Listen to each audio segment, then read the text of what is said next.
Un saludo a todos, una entrevista más de En Tercer Fútbol, un nuevo personaje del balompié, en este caso del fútbol argentino, un histórico de este fútbol, que es Pedro Troglio, alguien que estuvo en mundiales, que sabe lo que es la selección, que como jugador vistió grandes camisetas y como entrenador también lo viene haciendo. Actualmente es el director del Olimpia de Honduras y está aquí junto a nosotros en Tercer Fútbol. Pedro, muy buenas tardes, ¿cómo está? ¿Qué tal? Muy buenas tardes, ¿cómo estás? Todo muy bien, por suerte. Acá un gusto de estar en contacto con vos. Muchas gracias, Pedro. Vamos desde el inicio. ¿Cómo se da el amor por el fútbol? ¿Cómo se engancha usted con este deporte? Bueno, a ver, el amor creo que es de nacimiento. Yo pienso que venimos con una pelota bajo el brazo y generalmente nadie te impone nada. Uno nace con ganas de este deporte. Después, lógicamente, el hecho de verte un poco diferente a los demás, en este caso a tus amigos, te va llevando para otro lado, ¿no? Con la posibilidad de ir a probarte o en el mismo lugar donde empezás a jugar en el club de barrio, lo van a verte, entonces te empiezan a llevar a probar a los equipos de primera división y es así como arranqué. Yo tenía muy cerca el parque de entrenamiento de Boca Juniors, arranco jugando en las formativas de Boca, después a los 12, 13 años me dejan libre y me voy a probar a River Plate y ahí arranco un poco mi historia a los 17 años que debuté en primera. Si no, siempre después jugué en clubes de barrio, ¿no? Como todos los que somos chicos, y en mi época que se podía jugar en la calle o en las canchitas que nosotros le llamábamos potreros, que eran las canchitas de fútbol que encontrabas en cualquier terreno baldío que había, pero bueno, que ya hoy casi no existen, ¿no? Profe, ¿cómo es ese paso a River Plate, el debut en unos años gloriosos realmente del equipo millonario, años 85, 86, campeones mundiales, campeones de América? ¿Cómo es el desenvolvimiento de usted siendo joven en aquella época, en aquella etapa juvenil, digámoslo así, en esa River Plate tan ganador? Bueno, a mí me tocó debutar en el año 83 con 17 años, pero me tocó vivir toda esa hermosa locura de campeón de América, intercontinental, interamericano, bueno, el campeonato local y jugar al lado de todos los fenómenos que se jugaban en esa época, porque todavía en Europa jugaban solamente 3 extranjeros por equipo, no había, viste, comunitario, esas cosas, entonces el plantel era muy grande, los grandes jugadores quedaban todavía muchos años en el club. Y bueno, tuve la suerte de pertenecer a ese plantel y la verdad que aprendí mucho porque crecí al lado de jugadores de una gran estirpe, bueno, como todos los que me tocó vivir. Así que tuve un crecimiento importante al lado de ellos que me ayudó mucho para después muy joven, con 22 años, irme a jugar a Italia, ¿no? Pero la verdad que el aprendizaje al lado de todos esos fenómenos fue muy importante. Justamente usted ya lo plantea, la llegada a Italia, específicamente al Chievo Verona. Incluso, si no estoy mal, con Claudio Canilla es con quien hacen el pase para que vayan al fútbol italiano. ¿Cómo es ese salto del River, de ese glorioso River, a pasar al fútbol italiano, al Calcio de aquella época? Bueno, nosotros pasamos al Verona, al Elas Verona. El Chievo en ese momento estaba en la C. Bueno, era la misma ciudad, ¿no? Claramente. Lo que pasa es que el Chievo después terminó explotando y siendo Sí. el equipo que era, pero cuando yo llegué estaba en la tercera categoría. Nosotros pasamos al Elas Verona, yo con 22 años y Claudio Canigia con 20. Y bueno, llegué a la época más gloriosa del calcio. Calculá que era el Napoli de Diego, el Milan de los holandeses, el Inter de Mateo Bremen y Klinsmann, bueno, miles de jugadores de esa época, los mejores de esa época, y lleno también de una selección italiana muy fuerte. Así que todo el mundo queríamos llegar al fútbol italiano y tuve la suerte de estar y de quedarme casi 8 años. Así que para mí fue un paso espectacular que lo disfruté mucho. Entre esos equipos que usted estuvo también la Lazio, un equipo bastante importante, bastante popular, romano. ¿Cómo es estar en un equipo de ese estirpe como es la Lazio? Bueno, tuve la suerte de hacer un gran año en Verona y al año me compró el Lazio, así que pasé al Lazio por suerte y tuve 2 años hermosos. Después, bueno, a ver, pasé a la capital de Italia, a jugar en un club tan grande, la verdad que son golpes fuertes. Y después, bueno, tuve la desgracia de una lesión de aductores que me fue relegando y al final de mi contrato me quedo con el pase en mi poder y me voy al Ascoli de Italia, donde juego 4 años y medio más, hasta que después aparece el furor del fútbol japonés y y bueno, tengo la suerte de ir en esa camada de jugadores que fueron como hoy, viste, es China, como fue Emiratos Árabes, bueno, en aquel momento era Japón. Justamente usted ya lo introduce correctamente. Algo raro, claro, en aquella época se dio un cierto boom, digamos, pero que por ahí un sudamericano vaya a Europa estaba un poco normal, pero ir a Asia, justamente a Japón, ¿cómo fue aquella experiencia? ¿Cómo era el fútbol en ese tiempo en Japón? Bueno, a ver, es más o menos como hoy, viste, que todos quieren ir a la MLS, viste, más o menos que la MLS es el impacto hoy nuevo, donde el que no va a Europa va a la MLS. En aquel momento se había armado una liga, estaba en la primera división de fútbol y habían armado 8 equipos de elite, una liga paralela que era la liga superior, la J-League, que bueno, que después hoy termina siendo la J-League y ya tiene 20 equipos, pero en aquel momento iniciaba cuando yo llegué, empezó con 6 u 8 equipos. Y bueno, claramente era ir a jugar un fútbol mucho más tranquilo. Era más un espectáculo, ¿viste? No era la presión que yo venía de vivir en Argentina y en Italia. Era un fútbol mucho más como ir al cine, ¿viste? La gente, si ganabas, ganabas, si perdías, perdías. No es como, ¿viste? En el fútbol italiano o argentino que te insultan si perdés. Así que fue muy lindo y fue prepararme. Fueron 3 años disfruté muchísimo Japón, además porque conocí una cultura totalmente distinta a la mía, y fue también una preparación después para volver a cerrar mi carrera al fútbol argentino. Justamente vuelve al fútbol argentino y a un equipo que actualmente es quizás con el que más se lo identifica, al menos acá yo como ecuatoriano y que veo el fútbol argentino por televisión prácticamente o por internet, Pedro Troglio, Gimnasia de La Plata. ¿Cómo es ir a jugar a Gimnasia y Esgrima en aquel tiempo? Bueno, yo nunca pensé en mi vida que Gimnasia iba a aparecer en mi vida y que iba a terminar generando lo que he generado. Yo llego por medio de Carlos Timoteo Bribola a Gimnasia, que había sido mi técnico en River antes de irme, y bueno, él me lleva con 31 años a Gimnasia y cuando uno volvía de Europa la gente decía, este vuelve acabado, ¿viste?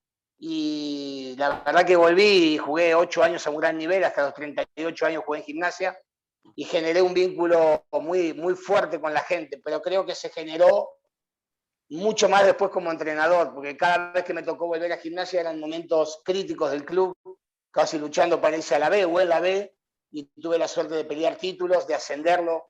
Entonces, mi relación fue muy dura, que hasta el día de hoy uno tiene un reconocimiento muy grande con la gente. Mi familia, mis hijos son todos de Gimnasia, mi esposa, vivo en la ciudad, vivo en La Plata.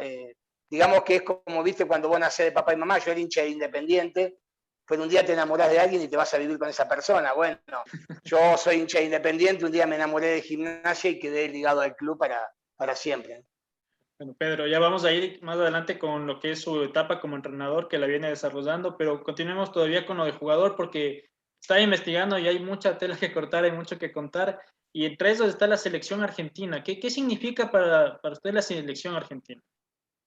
A ver, como para cualquier, hasta para un ecuatoriano, a ver, para cada persona pertenecer o representar a tu país es lo máximo que te puede pasar. Y claramente yo tuve la suerte de representar a una selección donde encima jugaba al lado del más grande de la historia. Y eso es impagable. Bueno, yo te digo porque Maradona es de mi época, ¿no? Los chicos de hoy, ustedes dirán Messi, pero bueno, para nosotros Diego era algo increíble. Entonces tuve la suerte de jugar en la selección de mi país al lado del más grande de la historia y claramente lo mejor que te puede pasar. Y encima tuve la suerte de hacer un gol en un mundial, que eso vos sabés que pasan los años, yo no voy a estar más en esta vida y va a quedar mi gol eternamente. Entonces son recuerdos y cosas que no hay nada que lo pueda igualar. Justamente disputó el Mundial de Italia 90, un mundial en el que Argentina termina siendo vicecampeón, pero que usted prácticamente, si no estoy mal, a excepción del primer partido, en todos fue titular, indiscutible. ¿Cómo fue participar de ese grupo, de lo que venía siendo el equipo campeón, a revalidar el título con el contexto de Bilardo y querer ser nuevamente campeón? Bueno, a ver, digamos que el equipo del 86 tenía al mejor Maradona, a Diego en su plenitud. Ya en el 90 Diego llega con 2 o 3 lesiones importantes en el tobillo, en los dedos del pie, con uñas encarnadas, es decir, no estaba al 100%, pero claramente siempre era importante tenerlo al lado. Y bueno, era 7, 8 o 10 jugadores del 86 sumado a una camada de jóvenes que habíamos llegado que teníamos que revalidar un título. claramente no jugamos de la misma manera porque el volumen de juego yo siempre digo que lo dan los mejores, ¿no? Claramente si Diego está en su plenitud, el volumen de juego de una selección va a ser mucho mejor que si no está. Y ya el segundo mundial dependimos mucho más de un trabajo táctico, de un sacrificio, de una recuperación de pelota, no fuimos tan vistosos, pero sí igual tuvimos capacidad de pelear hasta el final y perder contra una gran Alemania que era mejor que nosotros. Pero el tiempo, cuando después de que costó tanto volver a meterte en un segundo lugar o llegar hasta el último partido, te das cuenta que no era fácil y se le toma mucha más importancia a lo que se logró en ese 90. Me surgen dos preguntas más respecto a Italia 90. Primero, se fue marcándose mucho por el tema de los penales de aquel mundial.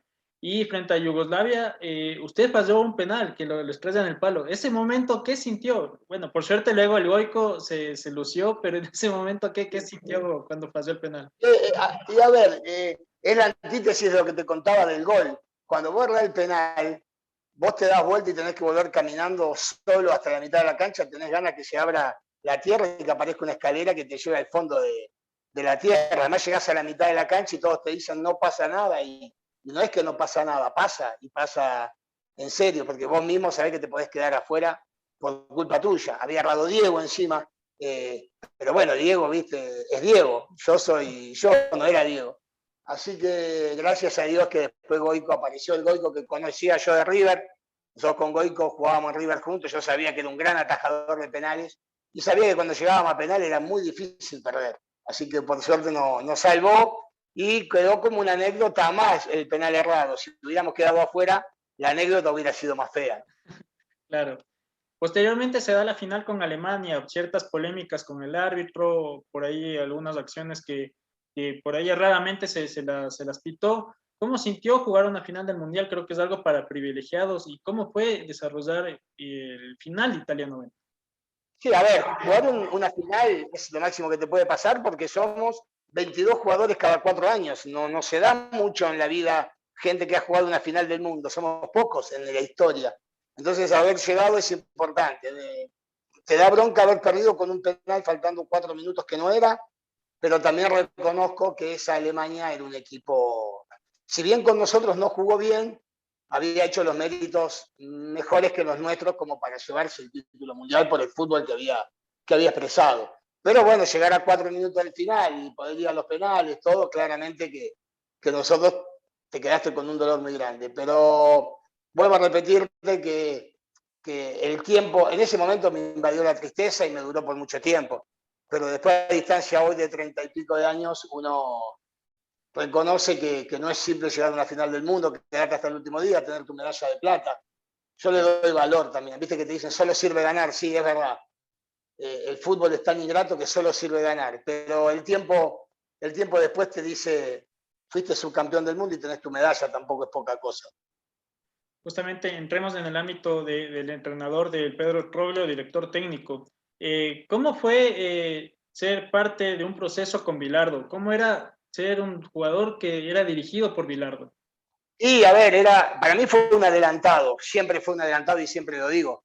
Vos calculás que nosotros en el año 84, 85, 86 mirábamos videos, viste, que era impensado y lo trataban de loco. Hoy si no mirás videos sos un antiguo, viste que somos bravos acá ahora. Ahora si vos no tenés tu editor de videos, hoy qué antiguo que sos.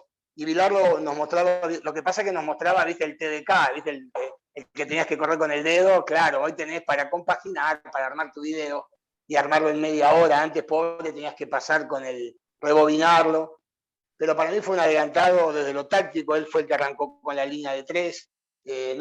Hay conceptos muy importantes que a mí me marcaron, desde también el armado táctico, cómo darle importancia a los conceptos dentro del fútbol. Y te estoy hablando ya desde el año 80 y pico, no te estoy hablando del año 2000.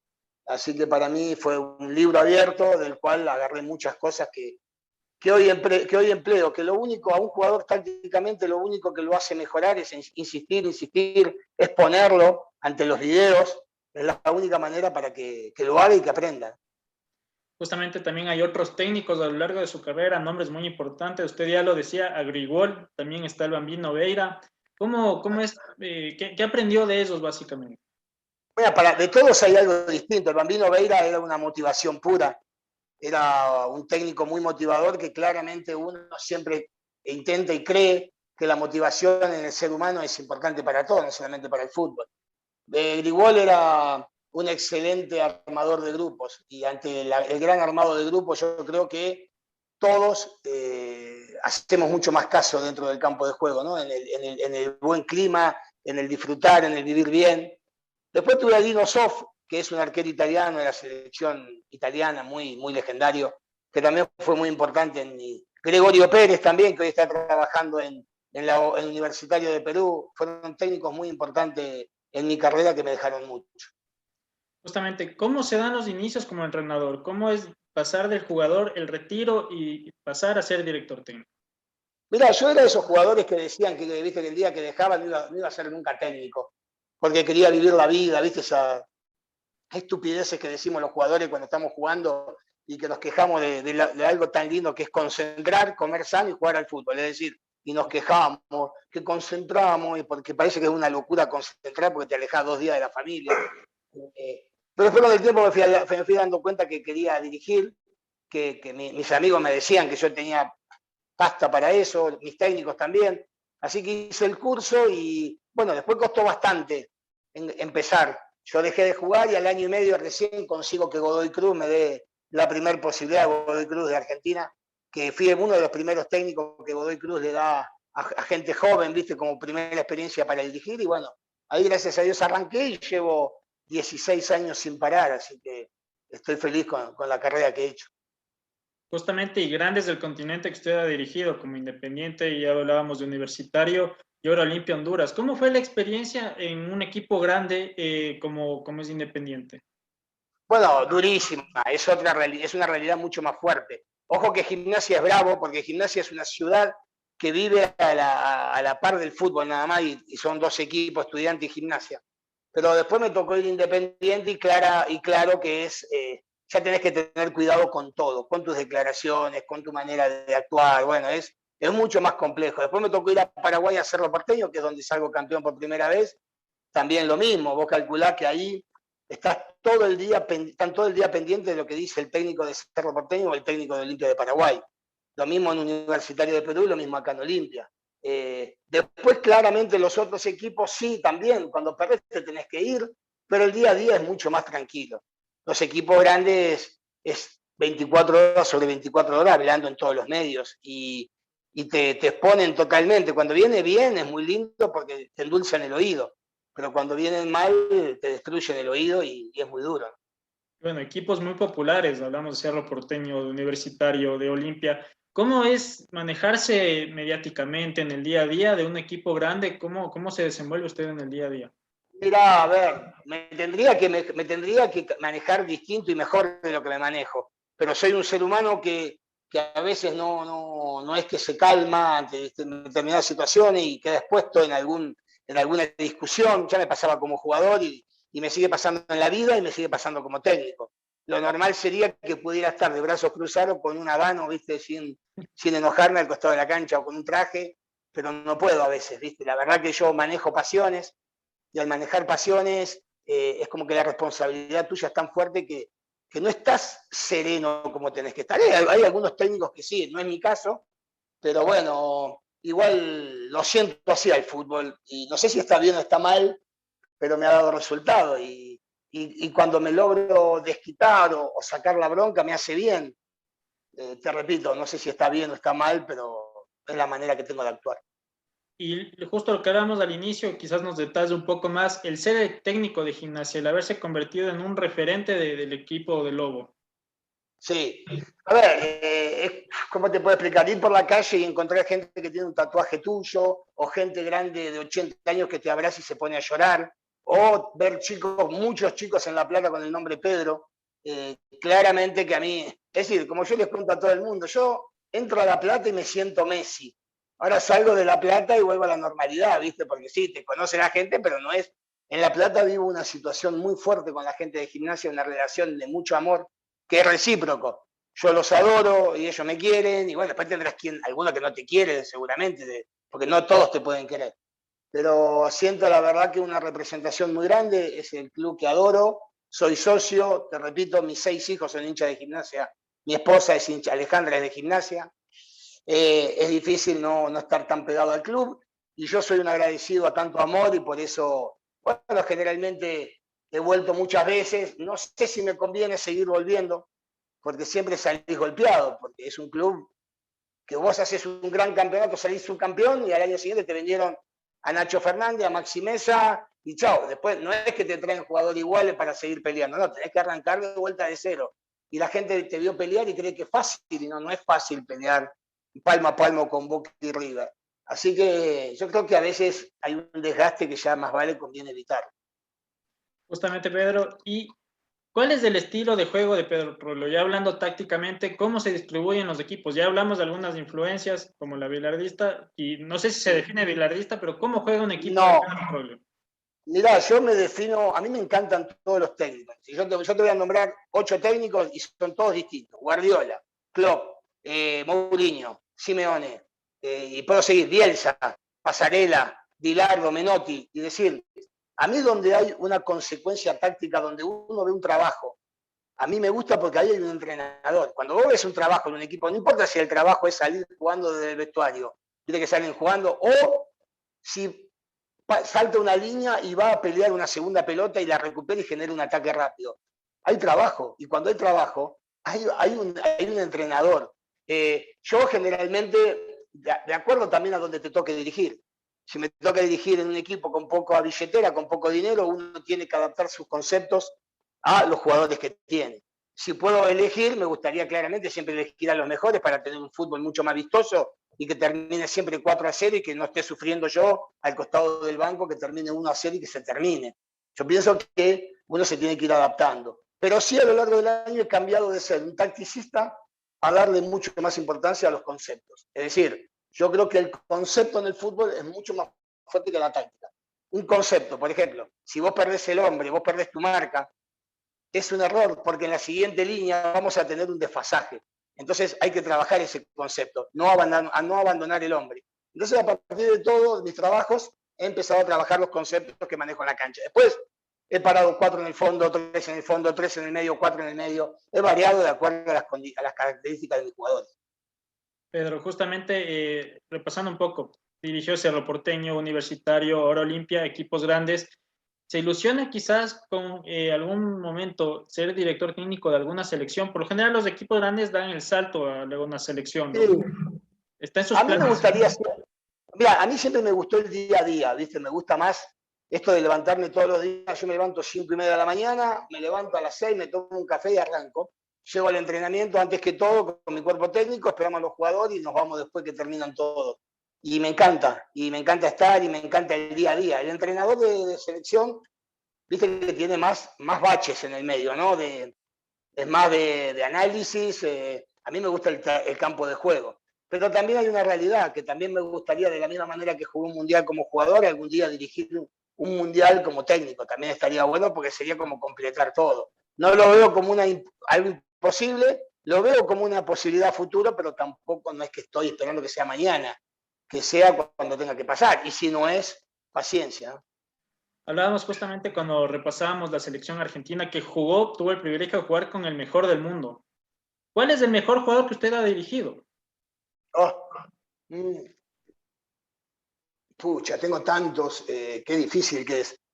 A ver, es muy difícil. Yo tuve a un Rolfi Montenegro, ¿viste? Rolfi Montenegro que fue, para mí era un crack, pero después tuve jugadores muy importantes, un Tigre Ramírez en Cerro Porteño. A ver, después tuve la suerte de ver chicos jóvenes debutar con nosotros que hoy son figuras excluyentes, qué sé yo, Nacho Fernández, por ejemplo, ¿viste? Nacho Fernández, que hoy es un fenómeno, bueno, uno lo vio desde chiquito y creció junto, y Maxi Mesa, y bueno, la verdad que infinidad de jugadores he tenido. Sería muy grato Germán Denis, cuando mi etapa en Independiente, el Chuco Sosa, que hoy juega en Pachuca. Hay miles de jugadores que uno ha tenido y que seguramente ha sido importante. Pero hablemos de Olimpia Honduras, va 3 campeonatos ganando, una etapa muy gloriosa para el club con usted comandándolo. ¿Cómo es el fútbol hondureño? ¿Cómo es dirigir a Olimpia Honduras? Cuéntanos un Bueno, poquito. mirá, nunca pensé que iba a venir a Honduras a dirigir. La verdad que yo estaba buscando, te cuento esto, buscaba, como me pasó que en gimnasia salí 3 veces subcampeón y parecía que no servía. Yo dije, para salir campeón hay que ir a dirigir un equipo grande fuera de mi país, porque en mi país estaba difícil poder dirigir a Boca y arriba. Entonces, bueno, la vez que salí con Paraguay, salí campeón, universitario, y acá en Olimpia, cuando salió esta posibilidad, hacía 8 campeonatos que no salía campeón, y dije, es el lugar ideal, están necesitados, y bueno, tuvimos la suerte de salir 3 veces campeones, y después también me seducía el tema de la CONCACAF, tuvimos la suerte de meternos entre los 4 mejores de la CONCACAF Champions, ahí eliminando a equipos de la MLS, últimamente ganando en el Azteca. Bueno, ha habido situaciones muy fuertes que hemos vivido desde que llegué, y conocí un club increíble, que la verdad con un predio fantástico, con un campo, con un terreno de juego único, un club muy serio, que nunca imaginé. Viste que vos estás en Argentina y decís, no, Honduras, y encontré un jugador muy leal, un clima muy caluroso, que yo imagino que será muy parecido a ustedes, bueno, cuando vas a jugar a algunos lugares que ustedes tienen muy Sí. calurosos. Acá es muy difícil porque vamos a jugar, por ejemplo, ahora jugamos el miércoles a las 3 de la tarde en San Pedro Sula, que harán 40 grados a la sombra, más o menos, ¿viste? Jugamos a las 3 de la tarde. Entonces, es difícil, los jugadores son fuertes físicamente, técnicamente son buenos. Lo único para mejorar son los terrenos de juego, que la verdad que dejan mucho que desear. No son buenos, salvo el predio nuestro, que tenemos canchas de primer nivel, pero los campos de juego donde jugamos, ni siquiera donde hacemos de local es bueno, ¿viste? Entonces, eso es para mejorar. Pedro, para ir cerrando, ¿qué conoce usted del fútbol ecuatoriano? ¿Qué le viene a la mente cuando le viene el balompié de Ecuador? Bueno, siempre lo he seguido porque he tenido a veces posibilidades, o gente que, viste, cuando hay algún equipo que queda libre, entras en una lista de 8 técnicos, tanto en Barcelona, Ecuador, en el Emelec, qué sé yo, en Olmedo, me han llamado como, pero nunca tuve nada firme, más que una vez, cuando estuve para Barcelona de Ecuador, pero hace muchos años. De hecho, vos te metés en Wikipedia y aparezco como que dirigí en el 2008-2009 Barcelona de Ecuador, y yo nunca dirigí Barcelona de Ecuador. Pero estuve tan cerca que después creo que fue Mostaza Merlo, si no me equivoco. Me parece que fue Sí, sí. Mostaza Merlo.